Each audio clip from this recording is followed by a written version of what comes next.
কথা কাটাকাটি বা ওইখানে জয় বাংলা স্লোগান নিয়ে কি একটা ঝামেলা টামেলা হয়েছে। তো এই প্রেক্ষিতে তখন ওখান থেকে আমরা যখন দেখি ওখানে বেশি অবস্থা খারাপ, তখন আমাদের এখানে যে দায়িত্বে ছিল এডিসি একজন ছিল, তো সে তার নেতৃত্বে কিছু ফোর্স গিয়ে তাকে নিয়ে আসে যে যেন প্রোটেকশন দেওয়ার জন্য, যে অন্তত মব জাস্টিস বা অন্য কোনো সিন ক্রিয়েটের শিকার না হয়। তো এর প্রেক্ষিতে আমরা যখন খবরটা পেলাম, আমরা তখন এই ফোর্স নিয়ে আসি, অতিরিক্ত ফোর্স নিয়ে আসার পরে ওদের সাথে কথা বলি। তো ওদের সাথে কথা বলে আমরা আশ্বস্ত করেছি যে এই 128 নম্বর যে স্টলটা, এই স্টল বন্ধ থাকবে, সেটা আর স্টল পাবে না। আর যে অভিযুক্ত, ওর নামটা কি জানো, শতাব্দী ভব, এই শতাব্দী ভবকে আমাদের কন্ট্রোলে নিয়েছি আমরা, তাকে আমরা থানায় নিয়ে যাব।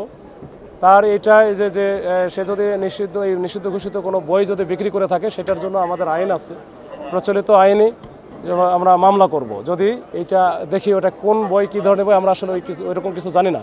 তো এটা আমরা দেখে না, একটু যাচাই বাছাই করে আমরা ব্যবস্থা নেব। এই হচ্ছে অবস্থা। এটা ওরা বলছে যে তাদের দুইজনকে নাকি গায়ে হাত তুলেছে। তো এই বিষয়টা ওরা যে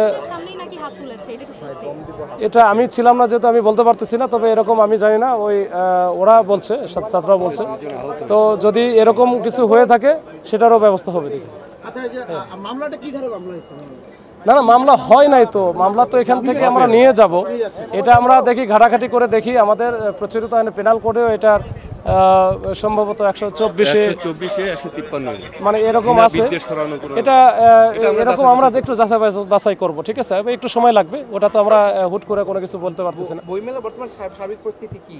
না এখন তো এমনি না না, আতঙ্ক ছড়ানোর সুযোগ নেই। আমরা আমাদের একেবারে 21-এর বইমেলা মানে আমাদের প্রাণের বইমেলা, এখানে কোনো কিছু না ঘটুক, কোনো কিছু যেন না হয়, এটা আমরা সর্বাত্মক চেষ্টা করতেছি। আপনারা যারা আছেন সবাই মিলে আমরা একসাথে কাজ করে ইনশাল্লাহ এখানে কোনো ধরনের কোনো অপ্রীতিকর ঘটনা ঘটবে না। যারা ঘটানোর চেষ্টা করবে বা এরকম কিছু হবে, সাথে সাথে যেন আমরা সেটা টেক কেয়ার করতে পারি।